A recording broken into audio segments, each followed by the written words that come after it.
सफिया नहीं बोलती मैं आफिया हूं, रहीम नहीं बोलता मैं अली हूं।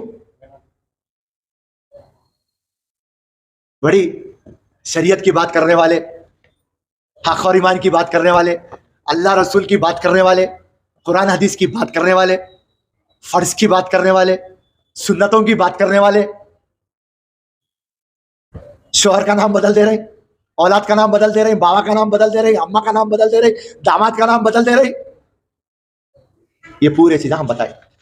सो टोटल 1 लाख वोटों के ऊपर ये ड्रामा चल रहा। तो इसका मतलब टोटल कितने वोट्स है उसमें? 3,10,000 वोट है। 1 लाख वोटों के ऊपर हम बता दिए प्रूफ। तो इसका क्या मतलब है? एवरी तीसरा वोट जो भी गिर रहा वो का वोट है। रेड हिल्स का में घर है मेरा, फिरोज खान का 11-4-627/1। मेरे को और एक सेम नंबर का घर मेहदीपट्टा में भी है। मेरा बाप मरते वक्त बोला था फिरोज खान मैं तेरे को एक ही घर रखा। तो आज इलेक्ट्रोल रोल देख रहा हूं तो 11-4-627 मेहदीपट्टा में भी है। तो मैं समझा मेरा बाबा क्या दूसरी शादी करा। अम्मा को ये दिया, पहली अम्मा को ये दिया, दूसरी अम्मा को और कौन दिया? और जितने पोटा पोटी को देख रहा हूं मैं, दूसरे बोकस उठा, क्या मेरे बाबा की औलाद है? नाजायज सिला। चार मीनार के पास आ जाओ, प्रेस क्लब सोमाजीगुड़ा आ जाओ, दारुसलाम को बुला लेते, नहीं तो मक्का मस्जिद में मिल लेंगे। और अगर से असदुद्दीन कुरान उठा के बोल दिए बोकस उठा बेकार है फिरोज खान, ये सही नहीं है बोले हो, मैं आपके चैनल के सामने बोल रहा हूं, असदुद्दीन के पेट में मुंडी डाल के माफी चाह रहा हूं। बोलता असदुद्दीन को बोल रहा हूं मैं, सुल्तान सलाउद्दीन ओवैसी ईमानदार कायद थे, मैं उनका फैन हूं।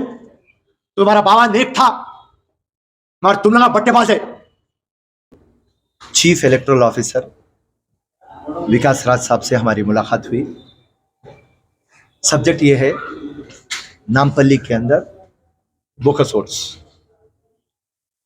और आपको सुन के हैरत होंगी, 3,10,000 वोटों में 1 लाख वोटों के ऊपर बोकस वोट्स है। और वो बोकस वोट की शक्ल जो है हमने उसको 6 कैटेगरी में बनाया। और ये जो 6 कैटेगरी में हम बनाए, इसके पीछे 3 महीने का हमारा होमवर्क है। हम एक वॉर रूम डाले और वो वॉर रूम के अंदर 5-6 कंप्यूटर बच्चे बिठाकर, क्योंकि हम राइट ऑफ इंफॉर्मेशन के अंदर कुछ मैसेज लेना चाह रहे हैं, तो राइट ऑफ इंफॉर्मेशन सिर्फ नाम की रह गई और वहां से कुछ भी इनपुट नहीं आ रहा, कुछ भी मटेरियल नहीं आ रहा। और उसके बाद में म्युनिसिपल ऑफिस जो इसका मेन करता धरता है, इसको जाके हम रुजू होते तो हर एक ऑफिसर फिरोज खान को लाइक करता, पर कोई भी इंफॉर्मेशन देना नहीं चाहता, क्योंकि हर एक ऑफिसर डरावा है। और मेरे को ये पलट के बोलता आपको क्या भी इंफॉर्मेशन दिए तो हम सस्पेंड हो जाते, हमारी नौकरी चले जाती, हमारे बच्चों का क्या होगा, हमारे बूढ़े माँ बाप का क्या होगा। तो एक डर खौफ के माहौल के अंदर म्युनिसिपल ऑफिस है। म्युनिसिपल ऑफिस करप्ट है, ये बात मानता हूँ, पर करप्शन से ज़्यादा डरावा है। आपको हम जो कैटेगरीज बताएंगे पूरे प्रूफ्स के साथ बताएंगे साहब। आज विकास राज साहब को मैं एक ही बात बोला, विकास राज साहब, हिंदुस्तान की डेमोक्रेसी का मतलब है फेयर फ्री ट्रांसपेरेंट इलेक्शन। और पूरे करप्शनों का अगर से कोई बावा है वो है इलेक्शन। और यहाँ पे पूरे इलेक्टोरल रोल को मैनेज कर दे रहे हैं। आज मैं नामपल्ली का प्रूफ आपके सामने रख रहा हूं। अगर से हैदराबाद के अंदर का प्रूफ मैं आपको ला लिया तो मैं आपकी जमीन फट जाएंगी। मैं नामपल्ली के अंदर 1 लाख वोट लेके आ गया, हैदराबाद के अंदर 7 से 8 लाख वोट होते। कभी भी मैं जब बोकस वोट बोलता तो आप लोग समझते थे कि फिरोज खान चुनाव हार गया 2009 में, उसके लिए बोकस वोट का जिक्र कर रहा। जब मैं 2014 में हार गया और मैं बोला कि बोकस वोट्स है, तो जब जमाना 50% भरोसा करा। 2018 जीतने का इलेक्शन जब मैं हार गया तो जब 90% लोग भरोसा करे यस बोकस वोट है। और आज जब मैं प्रूफ लेके आ गया आपके सामने, यकीनन आप लोग को पता चल जाएगा कि 100% जो फिरोज खान जो बात बोल रहा है वो सही बोल रहा। आप बराबर चुनाव जीतिए और मैं फिरोज खान, हमारी जो सामने की चोर पार्टी है, चोर पार्टी को ये बात बोलता हूँ, हक और ईमान से लड़ो आप, ये चोर वोटों से मत लड़ो आप, हराम की क़यादत मत करो, हलाल की क़यादत करो। अल्लाह जिसको चाहते अल्लाह उसको जिताते, मगर चोर का बात छोड़ दो आप। खैर वो सुधरते तो नहीं। तो रही बात फर्स्ट कैटेगरी, 20 साल के अंदर कम से कम जो मैं प्रूफ लाया 10,000 डेथ नोट है विथ सर्टिफिकेट। म्युनिसिपल कॉर्पोरेशन का मतलब बर्थ सर्टिफिकेट देना, डेथ सर्टिफिकेट देना। बच्चे पैदा हो रहे, बच्चे बड़े हो जा रहे, उनके ओटा एनरोल हो रहे, मगर जो 20-20 साल से मरे वो लोग अभी भी आके वोट डाल रहे हैं। 2009 में आके वोट डाले, जो मर गए अल्लाह उनको जन्नत नसीब करे। फिर 2014 में वोटा डाले, 2018 में वोटा डाले। विकास राज साहब को बोला, साहब अगर से आप ये डेथ वोटा नहीं निकालेंगे तो आने वाले नवंबर 2023 ये लोग फिर वोट डालने आएंगे और मैं जितने भी लोग जो मर गए उनके घर वालों को बोलने वाला हूं, आप जन्नत में जाके आपके वालिद और वालदा को देखने की जरूरत नहीं है, आपके पोलिंग स्टेशन पे आ जाओ, आपके वालिद और वालदा, आपके भाई बहन, आपके खाला चिच्चा मामू, आपके ससुरे वोट डालने को आ रहे। और प्रूफ है डेथ नोट, बताइए, ये है, देखिए, ये है प्रूफ, ये है डेथ सर्टिफिकेट नंबर, ये हम बताए। और आपको और एक बात से ताज्जुब होगा, 2 वोट निकाले 15 साल के अंदर, सिर्फ 2 डेथ वोट निकाले। ये है सेकंड कैटेगरी में। आप जब आते तो शिफ्टेड वोट्स, नामपल्ली से जो चले गए, 20 साल से शिफ्टेड वोट्स आप डिलीट नहीं करे और उस पर ड्रामा चल रहा। और ये शिफ्टेड वोट्स है विथ प्रूफ,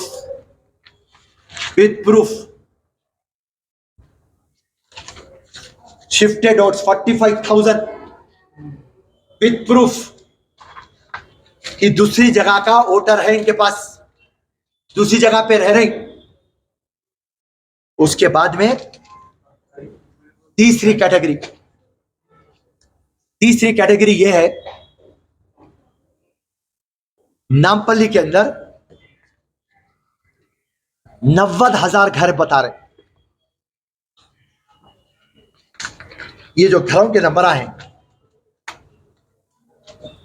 ये पूरे घरों के नंबर आ लिए तो 90,000 घर बता रहे, मगर एक्चुअली नामपल्ली में है कितने? 62,000 घर।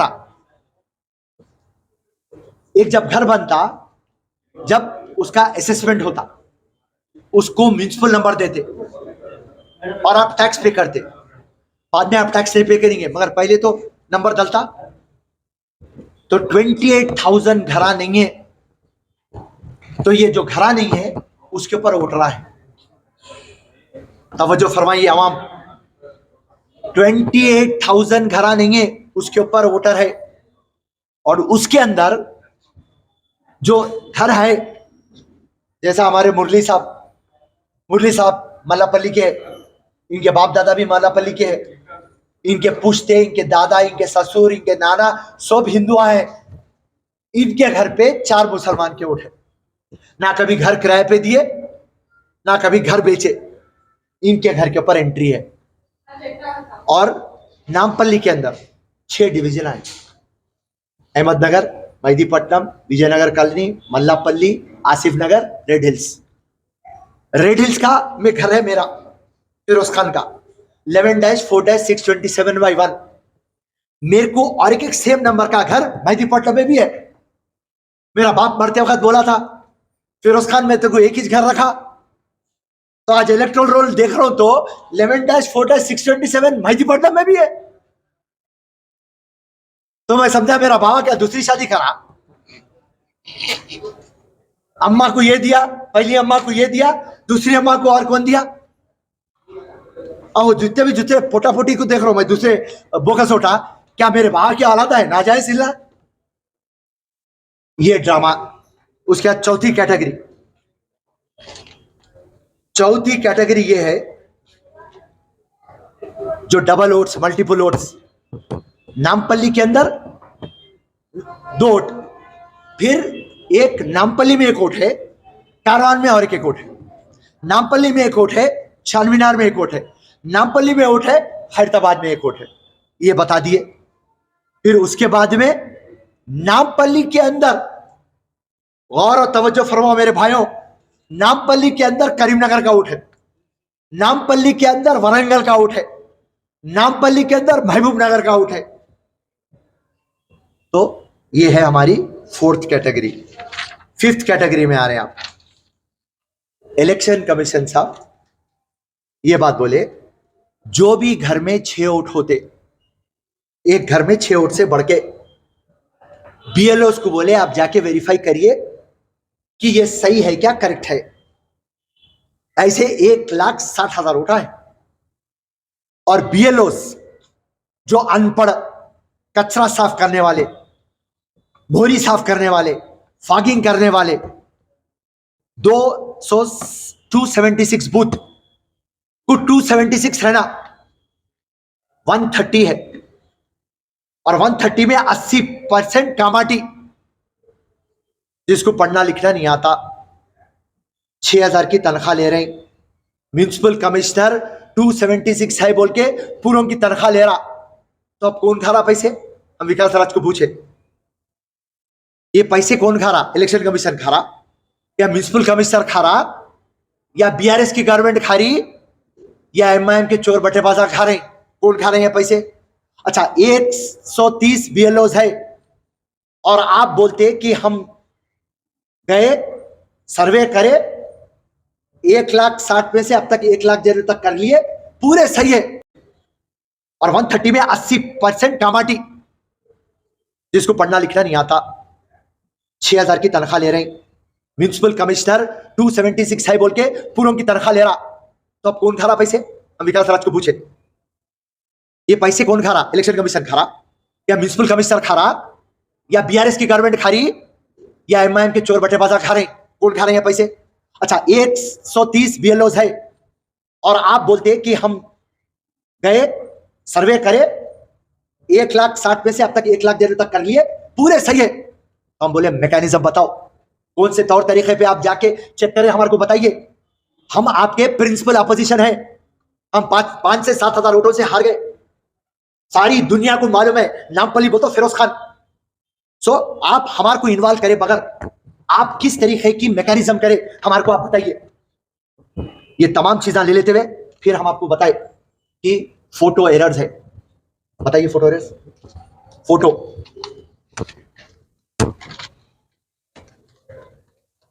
फोटो एरर्स,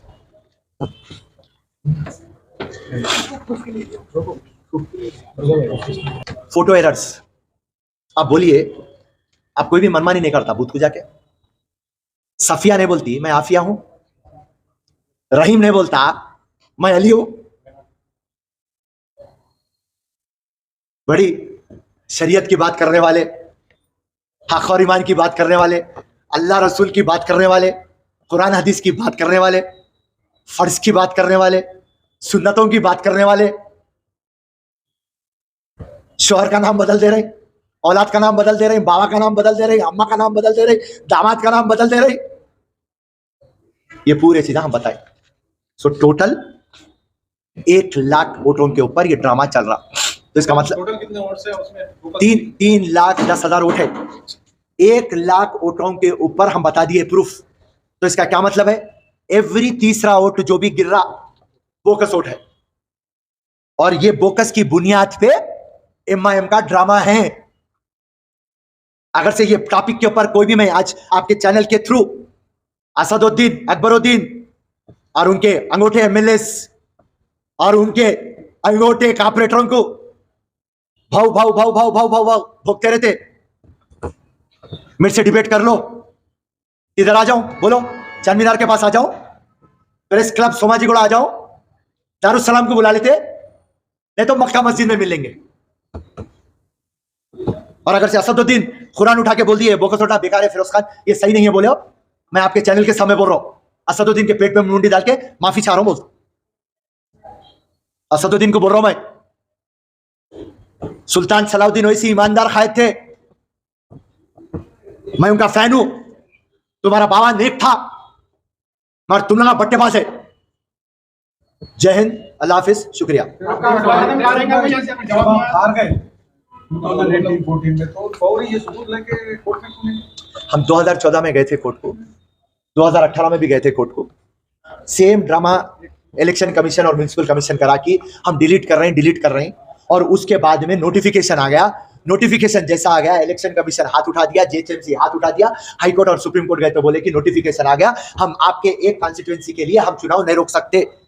10% अगर से आप पूरी तेलंगाना में बता रहे, तेलंगाना में 119 सीटा है, 10% उसका आप हिसाब डालेंगे तो 19 सीटों का बोकस वोट आप बताएंगे तो कोर्ट रोक सकता, वरना कोर्ट आपकी एक नामपल्ली के लिए चुनाव नहीं रोकता। अभी भी मैं सेम बात बोला विकास राज साहब को, साहब अगर से आप इसको डिले करेंगे तो फिर से नोटिफिकेशन आ जाएगा और आप हाथ उठा देंगे। लास्ट टाइम रजत कुमार थे आपकी जगह के ऊपर, जब नोटिफिकेशन आ गया तो रजत कुमार साहब हाथ उठा दिए और बोले मैं माफी चाहता हूं फिरोज, तुम्हारे को मैं नहीं मदद कर सका। आप भी ये सेम बात रखो, बोलिए साहब आपके पीछे लिखा हुआ है सत्यमेव जयते, और मैं भी सत्यमेव जयते के लिए लड़ता हूं। आप हिंदुस्तान के लिए काम करते, मैं भी एक हिंदुस्तानी हूं। हर टाइम मेरा तिरंगा मेरे सीने पे लगा हुआ रहता, मेरे सीने के अंदर तिरंगा है। मेरी गरीब आवाम के लिए मैं लड़ रहा हूं साहब। मेरे को फेयर फ्री ट्रांसपेरेंट इलेक्शन होना, मेरे को हक का इलेक्शन होना। मेरे लोग 20 साल से आगे नहीं बढ़े साहब, मेरी नामपल्ली का डेवलपमेंट नहीं हुआ साहब, मेहरबानी करो। हर एक बात कर दिया साहब, अब अल्लाह की मर्जी, ये इंसाफ देते या ना देते। हमारा ये खत्म रहेगा कि हम नेक्स्ट 15 दिन के टाइम के बाद हम chief election commission India Revanth Reddy साहब एमपी साहब, कोमट रेड्डी साहब एमपी साहब, उत्तम कुमार रेड्डी एमपी, हमारे पास 3 एमपी है, तीनों एमपीओ को ले लेके चीफ इलेक्शन कमीशन के पास जाऊंगा कि यहाँ पे हरकत नहीं हो रही, वहां से भी एंडोर्समेंट कराऊंगा, वहां से भी इन्वेस्टिगेशन, वहां से भी इंक्वायरी करवाऊंगा, और उसके बाद में फिर जीएचएमसी के पास एक बड़ा धरना दूंगा। फिर उसके बाद में रिट पिटीशन और पीआईएल हाई कोर्ट में भी डालूंगा, सुप्रीम कोर्ट में भी डालूंगा। हर एक जो रास्ते हैं मैं बराबर उसको लेके आगे बढ़ूंगा। कानून के तहत जो भी रास्तों को अमल करना है मैं बराबर करूंगा। और मेरी एक ही मांग रहेगी कि बोकस वोट निकालो, प्यूरिफिकेशन ऑफ इलेक्टोरल रोल करो, जो ऑफिसर्स है उनको सस्पेंड करो, और जो ऑफिसर्स इसके अंदर इन्वॉल्व है उनको जेल को भेजाओ, उनके ऊपर एक क्रिमिनल केस करो, क्योंकि 1-2 को आप सस्पेंड करेंगे तो डर रहेगा। कानून में है, जब उनको काम सीधा नहीं करते उनको सस्पेंड कर देना, कानून में है उनके ऊपर क्रिमिनल केस आप बुक कर देना। आप क्यों नहीं कर रहे साहब? हम पलटा के बोले साहब डेथ वोट नहीं निकाले, आप उनके डोर के पास जाके नोटिस लगा सकते कि आपका डेथ वोट हो गया, अगर से आप जिंदा है तो 1 हफ्ते के अंदर आके रुजू होइए, नहीं तो मैं डिलीट कर देता हूं। बीएलओ के पास वो पावर है, डिप्टी कमिश्नर के पास वो पावर है, म्युनिसिपल कमिश्नर के पास पावर है, पर कोई भी नई पावर को यूज कर रहा। शिफ्टेड वोट्स भी है तो आप नोटिस जाके चिपका सकते कि आप शिफ्ट हो गए, नहीं हो गए तो आके रुजू करिए। ये पूरा प्रोसेस क्यों नहीं हो रहा साहब? आंख क्यों बंद करके रह रहे आप? तो हमारे विकास राज साहब बहुत पोलाइटली मेरी बात से नादिम होके बराबर आप प्रूफ्स के साथ आए, हम बराबर आपको मदद करेंगे और बराबर हक का फैसला करेंगे और आपको इंसाफ दिलाएंगे। तो ये एश्योरेंस तो साफ दिए हैं। लगातार आप कैसे लड़ रहे हैं? मुकामी जमात की तरफ से ये किया जाता है, दबाव में नहीं निकाले बोकस वोट। खाली हैदराबाद में लड़ने कैसे बोकस वोट आके दिया फिरोज खान ने, तो हर कोई सुबह आके फेसबुक पे आके लाइव उनके लिए, तो मुकामी जमात के लिए बोलते आप क्यों एक ही लड़ रहे हैं? वो लोग क्यों काम बैठे हुए? देखिए मेरे को देख के मैं एक इंस्पिरेशन बनूंगा उनको, मैं एक एग्जांपल बनूंगा। देखिए ये होमवर्क करना बहुत मुश्किल का काम है, इसको रात और दिन जद्दोजहद करके हमारी पूरी टीम इलेक्शन के वैसा, इलेक्शन टाइम पे जो 3-4 महीने रात और दिन जद्दोजहद करते, जो भी पॉलिटिकल पार्टी वैसी जद्दोजहद करके हम निकाले। आज जो हम निकाले प्रूफ, चाहे ओल्ड सिटी के अंदर जितने भी हमारे कोलिग्स हो, हमारे दोस्त हो, हमारे भाइयां हो, या हमारे पार्टी के लीडर्स हो, इनके लिए एक इंस्पिरेशन है कि लाइए साहब आप चंद्रायन गुट्टे के निकाल के लाइए, याकुतपुरी के निकाल के लाइए, कारवान के निकाल के लेके आइए, मलकपेट के निकाल के लेके आइए, चांदमीनार के निकाल के लेके आइए, और गोशामहल के निकाल के लेके आइए, आप निकाल के लेके आइए। ये लोगों की पूरी क़यादत शोर इलेक्शन और बोकस वोटों के ऊपर ही है। इसके लिए मैं ओपन चैलेंज कर दिया, भाई तो सिकंदराबाद से क्यों नहीं जीतता? अकबरुद्दीन ओवैसी तेरा भाई हैदराबाद से जीतता, तो सिकंदराबाद से क्यों नहीं जीतता? सिकंदराबाद में 5 लाख मुसलमानों के ऊपर है, आप क्यों नहीं जीत सकते? आप अंबरपेट से क्यों नहीं जीतते? आप जुबली से क्यों नहीं जीतते? आप मुशीराबाद से क्यों नहीं जीतते? आप सिकंदराबाद से क्यों नहीं जीतते? आप अंबरपेट से क्यों नहीं जीतते? वहां पे क्या मुसलमानों की कमी है? आप वारंगल से क्यों नहीं जीतते? आप निजामाबाद से क्यों नहीं जीतते? महबूबनगर से क्यों नहीं जीतते? आदिलाबाद से क्यों नहीं जीतते? हकीकत यह है बोकस नहीं है, उसके लिए हम नहीं जीत सकते। और ये जो बोकस की क़यादत है, हम मुख्यमंत्री के पैरा पढ़ के चला ले रहे हैं। फिरोज खान आज तू बहुत बोल रहा, पर तेरे राज सेक्रेटरी के भी हम पैरा पढ़ के चला लिए, आज केसीआर के भी पैरा पढ़ के चला लिए। ऊपर पहले सोनिया अम्मा के पैरा पढ़े थे, अब नरेंद्र मोदी के पढ़ रहे। बेफिक्र रहो फिरोज खान, ये बोकस ओटा नहीं जाएंगे। आगे की क़यादत रेवंत रेड्डी रहेगा, उसके भी पैरा पढ़ लेंगे। आगे राहुल गांधी भी रहेगा, उसके पैरा पढ़ लेंगे। तेरे बोकस का सफर ऐसी रहेगा तो खाली चीखते रहे, कुछ नहीं होगा बोल के वहां से हमारा असदुद्दीन बोल रहा। आखिरी सवाल साहब, ये बोगस वोट बनने में तो सबसे पहले एमआईएम कांग्रेस के दौर में बनाई। कुछ लोग ऐसा बोल रहे हैं कि कांग्रेस के भी ऐसे कई कॉन्स्टिट्यूएंसीज है जहां पे ये बोगस वोट बने हुए हैं। तो अगर आपकी पार्टी अगर हुकूमत पे आ जाएंगी तो बोगस वोट को कट करने के लिए आधार को मैंडेटरी कर सकती है। देखिए साहब, आधार को मैंडेटरी एक बड़ा काम है, पूरा पार्लियामेंट का काम है, बड़ा काम है, पॉसिबल नहीं है अभी। एक खुली बात बोल रहा हूँ, अपनी लड़ाई अपने को लड़ना है, अपना घर अपने को साफ रखना है। बस मेरे को नामपल्ली की हद तक आप बात पूछिए, पार्टी आगे क्या करती है, मैं पार्टी की गारंटी नहीं दे सकता। फिरोज खान की गारंटी पूछो, इंशाल्लाह दूंगा। और जब तक बोकस वोट खत्म नहीं होंगे, मेरी लड़ाई ऐसी जारी रहेंगी। ये नंगे कामा, फालतू कामा, चिंदी कामा, बोकस कामा, चीटिंग कामा, ये कामों के लिए तो फिरोज खान चुनाव में आया है। और बराबर जिस दिन भी मेरे को यकीन है, देखिए साहब, आज़ादी आती बोल के कोई भरोसा नहीं करे थे, कोई तेलंगाना फॉर्म होता बोल के भरोसा नहीं करे थे, तो इसी तरीके से ये बोकस वोट जाते बोल के भी लोगों को भरोसा नहीं है।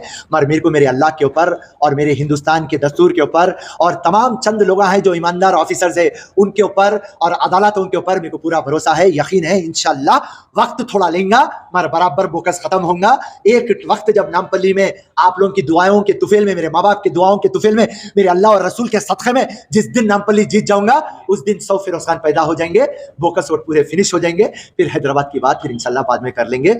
जय हिंद, अल्लाह हाफिज, खुदा हाफिज।